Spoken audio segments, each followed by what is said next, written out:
Good afternoon, everyone. My name is Mr. Pollicino. I teach eighth grade English Language Arts at Memorial Middle School. And today I'm really excited to be sharing one of my favorite Dr. Seuss stories, If I Ran a Circus, with you. And I'm joined by some of my awesome students. I'm here with Mila, Maddy, Valentina, and Gabby. And they're all going to help me share this story with you, and I hope you enjoy it. So here we go. If I Ran the Circus.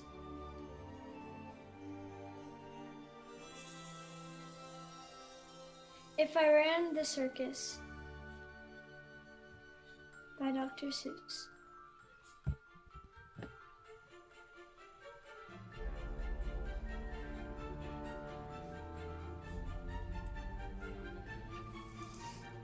In all the whole town, the most wonderful spot is behind Sneelock's store in the big vacant lot.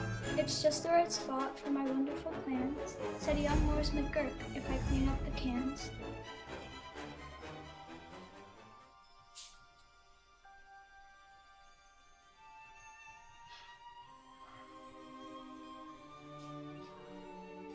Now a fellow like me, said young Morris McGurk, could get rid of this junk with a half-hour's work.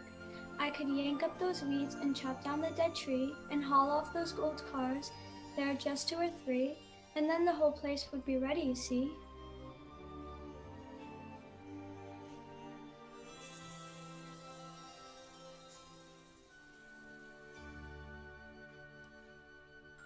All ready to put up the tents for my circus, I think I will call it the Circus McGurkus.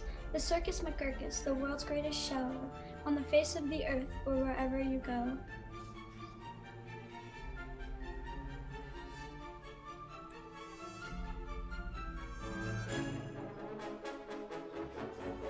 The Circus McGurkus, the cream of the cream. The Circus McGurkus, the circus supreme. The Circus McGurkus, colossal, stupendous, outstanding, fantastic, terrific, tremendous. I'll bring in my acrobats, jugglers, and clowns from 1,033 faraway towns to the place that you'll see 'em in, ladies and gents, right behind Sneelock's store in the great McGurk tents. And I don't suppose old Mr. Sneelock will mind when he suddenly has a big circus behind.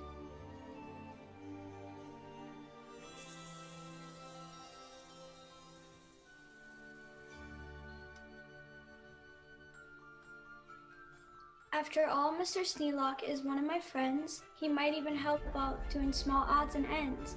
Doing little odd jobs, he could be of some aid, such as selling balloons and the pink lemonade.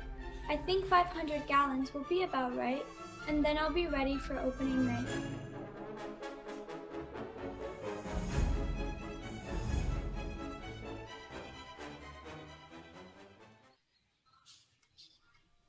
What an opening night, what a night, what a sight.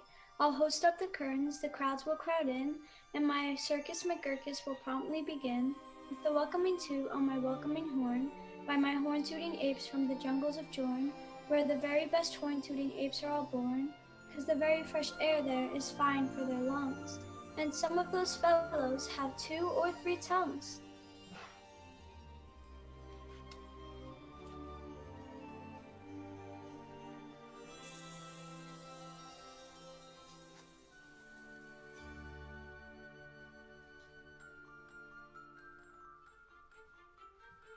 This way, step right in. This way, ladies and gents. My sideshow starts here in the first of my tents. When you see what's going on, you'll say no other circus is. Half the great circus, the Circus McGurkus, is. Here on stage 1, from the ocean of Ulf, is a sight most amazing, a walrus named Rolf, who can stand on 1 whisker, this wonderful Rolf, on the top of 5 balls, 2 for tennis, 3 golfs. It's a marvelous trick, if I say so myself.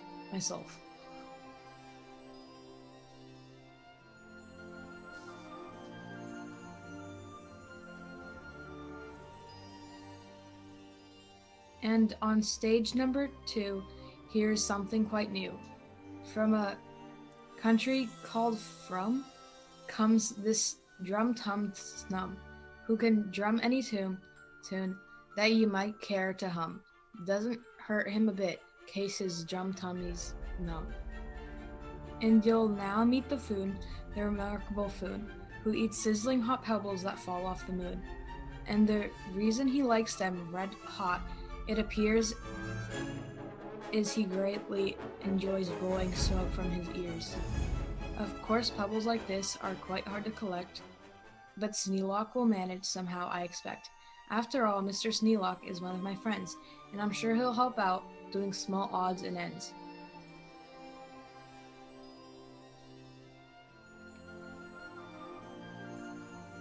And on stage number 4, see the Willy Waloo, who can throw his long tail as a sort of lasso. With a flip of his hip, with a tail of this kind, he can capture whoever is standing behind. He can capture old Sneelock, I'm sure he won't mind.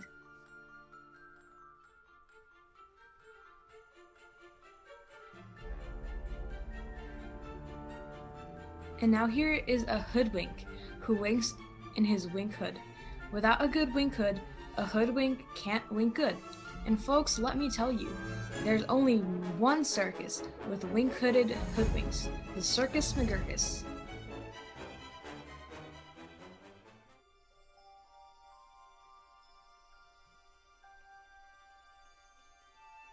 The show of all shows, there's no other showman who shows you a show with a blindfolded bowman.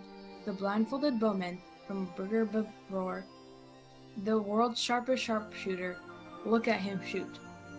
Though the holes in 4 donuts, 2 hairs on a worm, and the knees of 3 birds, without making them squirm. And then, on though a crab apple up on the head of Sneelock, who likes to help out, as I've said.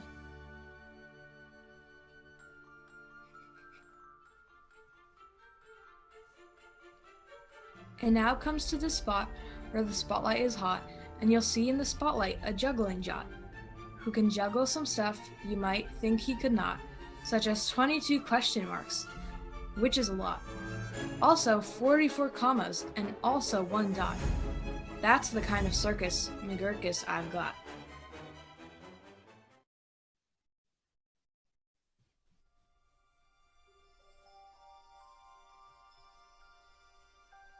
But that's just my sideshow, a start, a beginning. This way to the big tent, you'll find your head spinning. Why, ladies and gentlemen, youngsters and oldsters, your head will quite likely spin right off your shoulders. So hurry, step lively, quick, ladies and gents, and get in your seats in my tent of all tents. My parade of parades is about to commence.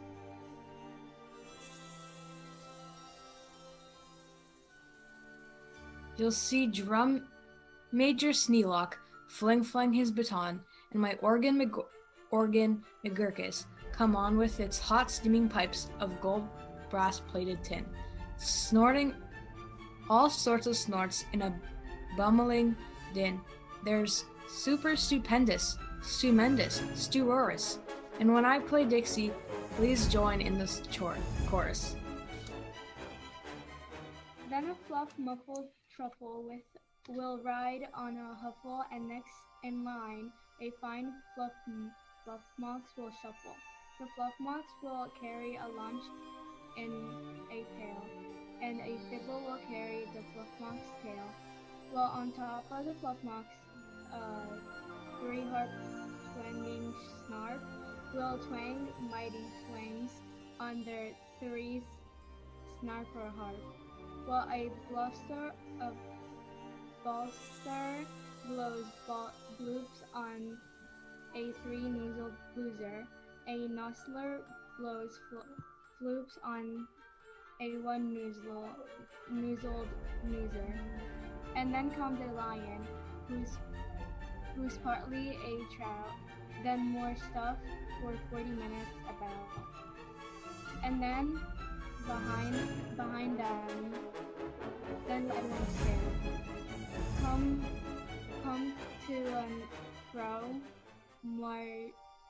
marchiers who march in the 5 layers. The froes march on toes, and then the toes march on froes. Don't know how they do it, but that's how it goes. And now comes an act of enormous and Normans. No former performers. perform this performance. This stunt is too crippling, springly frightening. Down from the top of my tent, like the greased lightning, through pots full of lots of big stickle bush trees slides a man on his roller skates skis, and he'll steer without fear, and you'll know at a glance that it's Sneakwalk, the man who takes chance after chance, and he won't even rip a small hole in his hand. And now here, in this cage, is a beast most ferocious, who knows far and wide as the spotted atrocious, who growls, howls and yells, the most blood-curdling sounds, and each tooth in his mouth weighs at least 60 pounds, and he chews up and eats with the greatest of ease things like carpets and sidewalks and people and trees. But the great Colonel Sneaklock is just the right kind of man who can tame him. I'm sure he won't mind. Then I'll let Sneaklock off for a few minutes rest, while high over your heads you will see the best of the world's finest, fanciest crazy trapezing. My zoom a zoop tube from West Upper Bendizing, who never quite know while they zoop and they zoom, whether which will catch one or who will catch whom, or if who will catch which by the what and just where, or just when and just how in which part of the air. What a circus! My circus McGurks, my workers love work. They say, work us, please work us. We'll work and we'll work up so many surprises. You'd never see half if you had 40 eyes. And now, again Sneaklock. Brave Sneaklock is back, risking life on my pet pretended life risking track. Well, the speed tears I call my coding coliseums race round in swift cars called abrasion conceals. And Sneaklock just lies there, no one bit excited. I know he won't mind. He'll be simply delighted. And here, in a contest of brute strength and muscle, Kid Sneaklock, my champ of all champs, will now tussle and wrestle a beast called the Grizzly Ghastly, and slap him around. Then he'll slam him down fastly and pin both his shoulders tight flat to the mat. Kid Sneaklock will love it, I'm sure about that. And while that goes on there, look at this go on here. Have you heard of my herd of horns jumping deer? Every deer jumps through horns of another peel meal, which his horns are jumped through at the same time as well, by a deer whose horns also are being jumped through by another who's having his horns jumped through too. Which say trainers Sneaklock can train them to do.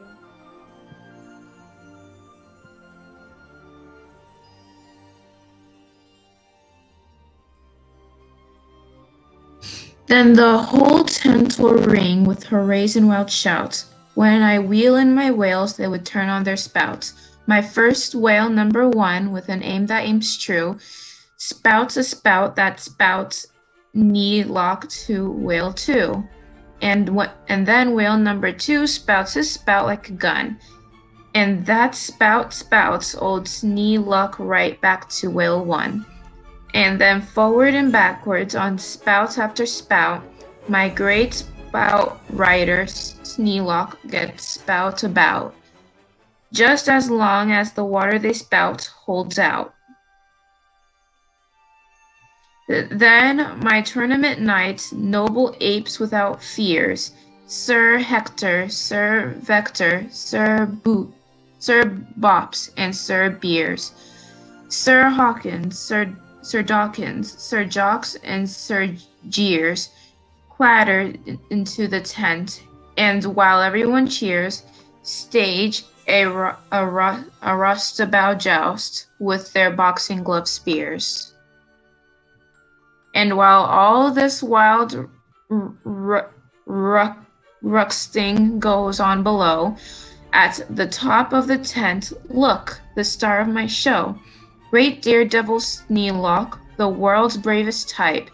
He comes pulled through the air by 3 Sobrian snipe. On the dingus and straptions attached to his pipe, and while people below are turning chalk white and all biting their fingernails off in their fright, great Sneelock soars up to a terrible height. Then he shakes himself loose and starts down in a dive, such as no man on earth could come out alive. But he smiles as he falls, and no fear does he feel. His nerves are like iron, his muscles are like steel. He plunges down, with his hair still combed neat. 4,622 feet. Then he'll land in my fishbowl. He'll manage just fine. Don't ask how he'll manage. That's his job, not mine. Wait, why he'll be a hero? Of course he won't mind. But when he finds that he has a big circus behind. All right. Great job reading, everyone. We hope you have an awesome Read Across America week, and we hope you enjoyed this read aloud of Dr. Seuss's If I Ran the Circus. All right. See you guys later.